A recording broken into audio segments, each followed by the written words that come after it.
ఉన్న బంగారాన్ని విడిపించి ఆ రోజు ఆన్లైన్ రేటుకే మేము కొంటాం. Sharma gold company.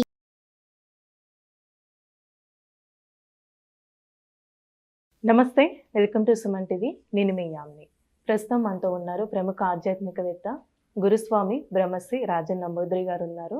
గురువుగారితో మాట్లాడి మనకున్న సందేహాన్ని అడిగి తెలుసుకుందాం. నమస్కారం గురుగారు. నమస్కారం అమ్మా.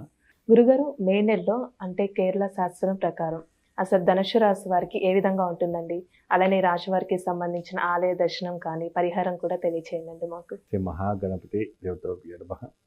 చూసే వీక్షబంధువులకి నమస్కారం. అందరికీ మంచి జరగాలి. మే నెలలో చైత్రమాసంలో చాలా విశేషమైనటువంటి కేరళ నాడి శాస్త్రం ప్రకారంగా ధనుసు రాశి వారికి అతీతమైనటువంటి ఫలం రావాలి. అంటే ఇక్కడ మనకు నాడి శాస్త్రం ప్రకారం చూసుకుంటే ధనుసు రాశి వారికి చాలా అనుకూలమైనటువంటి పరిస్థితి రావటం ఉందండి. ఆ పరిస్థితి ఎలాంటిదంటే సంతానపరంగా, భర్తపరంగా, పరివారం పరంగా ఆ విషయంలో చూసుకుంటే కొద్దిగా వీళ్ళకి అనుకూలంగా ఉంటాయి. మరి రెండో రకంగా వ్యాపారం పరంగా, ఉద్యోగం పరంగా, వ్యవసాయ రంగం పరంగా, మరి అనేక రకమైనటువంటి వివిధమైన రంగంలో ఉన్న వాళ్ళకి అందరికీ చూసుకుంటే మాత్రం కొద్దిగా విభిన్నంగా ఉంది. అంటే ఈ రెండిటికి తేడా ఏంటి గురుగారు అవినే?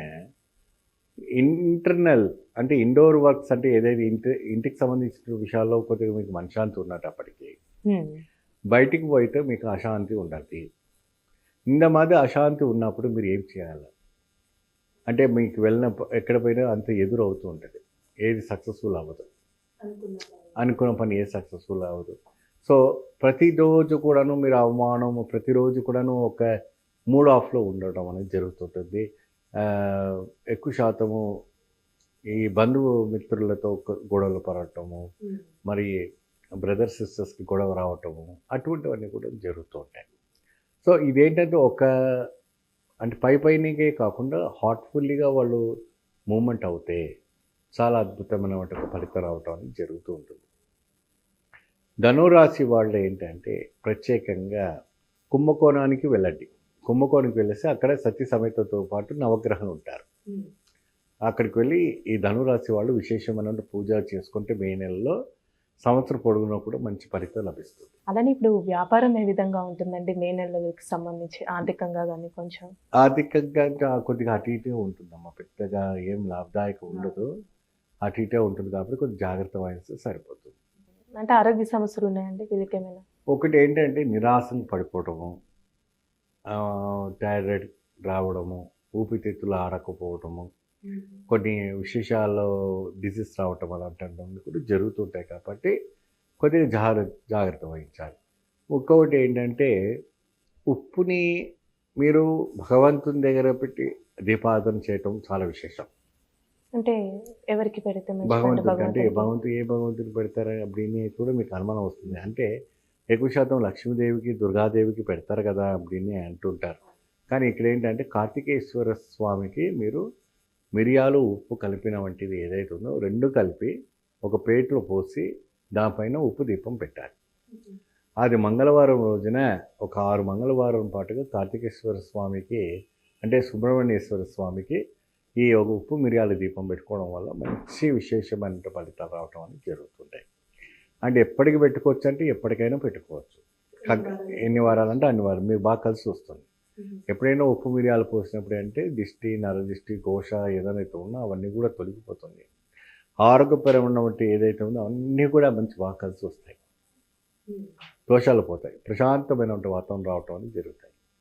అంటే ఈ రాశి వారికి సంబంధించండి వివాహానికి విషయానికి వస్తే ఏ విధంగా ఉంటుంది అసలు? వివాహం పరంగా చూసుకుంటే మాత్రమే చాలా విదేశ సంబంధాలు రావటం ఎక్కువ శాతం ఈ రాశికి. ఎవరికంటే విదేశ సంబంధాలు ఎక్కువ శాతం వస్తాయి. ఇంకోటి ఏంటంటే ఇందులో రెండు పెళ్ళిళ్ళు అవుతుంటాయి ఈ రాశి వాళ్ళకి ఎక్కువ శాతం. కాబట్టి ఒక సంబంధానికి వచ్చేటప్పుడు జాగ్రత్త వహించి వాళ్ళకి ఏంటి పూర్వం గోత్రం అంతా చూసుకొని సెట్ చేస్తే బాగుంటుంది. గురుగారు, వీళ్ళకి పరిహారం అంటూ అంటే ఆలయ దర్శనం చేసుకుంటే మంచిదండి మీరు చెప్పింది? కుంభకోణంలో వెళ్ళి ఆలయ దర్శనం చేసి తిరిగి వచ్చిన తర్వాత చక్కగా ఒక 11 నిమ్మకాయలను కోసి 22 దీపాలు అవుతాయి. ఆ శివుడి దగ్గర కానీ అమ్మవారి దగ్గర కానీ పెట్టేసి, లేదంటే ఆ సుబ్రహ్మణ్యేశ్వర స్వామి దగ్గర పెట్టేసి ఆ 22 దప్పలని అంటే కన్ఫ్యూజ్ కాకండి. అంటే ఇన్ని రకాలుగా దేవుడి దగ్గర పెట్టాలన్నా అంటే కాదు. సుబ్రహ్మణ్యేశ్వర స్వామికి ఎట్లాగో మేము ఉప్పు మిరియాలు పెట్టి దీపం పెడుతున్నారు కాబట్టి 11 నిమ్మకాయలను కోస్తే మీకు 22 దీపాలు అవుతాయి. ఆ డొప్పలాగా చేసి దాంట్లో నువ్వుల నూనె వేసి చక్కగా మీరు దీపారాధన చేసుకోండి. మంగళవారం రావుకాలంలో ఫస్ట్ క్లాస్గా మీకు అదృష్టమే పట్టబోతుంది. చాలా చక్కగా తెలియజేశారండి. అంటే కేరళ శాస్త్రం ప్రకారం ధనుసు రాశి వారికి ఎలాంటి పరిహారం చేసుకోవాలని. ధన్యవాదాలు. నమస్తే.